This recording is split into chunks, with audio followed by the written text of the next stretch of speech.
আমরা বাড়ি বাঁকুড়া জেলা, কিন্তু টাটা জামশেদপুর শহর থেকে গতকাল এখানে পৌঁছেছি দুপুর 1টায়। পৌঁছে বাবার তারাপীঠের আশ্রম দেখলাম, শ্মশান ভূমি পরিদর্শন করলাম। বেলা দুপুর 4টার সময় বিকেলে সুন্দরভাবে মায়ের দর্শন পেয়েছি, মাকে প্রণাম করেছি, পুজো দিয়েছি, মন খুব শান্তি হয়েছে।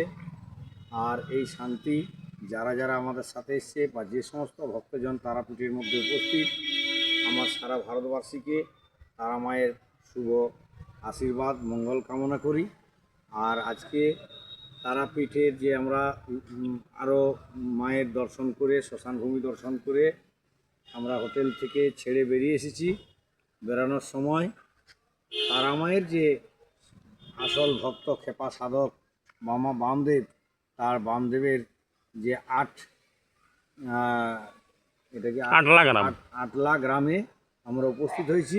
এই আটলা গ্রামে বাবার যে নিজের জন্মভিটা এবং জন্মমাটি, যেখানে বাবা জন্মগ্রহণ করেছেন এবং বাবার এখনও পর্যন্ত অক্ষত অবস্থায় আছেন, বা সাধকরা, ভক্তজনরা, বংশধররা ওর যে অক্ষত অবস্থায় মাটির বাড়িরা যেখানে উনি জন্মেছেন, সেইখানে আমরা এখন উপস্থিত হয়েছি এবং সেই মাটিতে আমরা উপস্থিত হয়েছি। সেই মাটিকে জানাই আমার প্রণাম।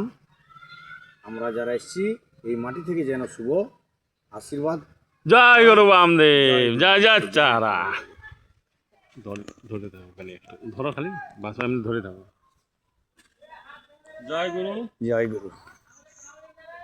এই দেখুন এই মাটি মায়ের নিজে। জয় গুরু বামদেব, ওনার বাড়িটা। বাস বাবার এখানে প্রার্থনা বিশ্ব কল্যাণ হোক, সবাই ভালো থাকুক। আমরা তো এখানে এসে আমাদের যতটুকু হলো সবাই একটা প্রার্থনা করা হলো।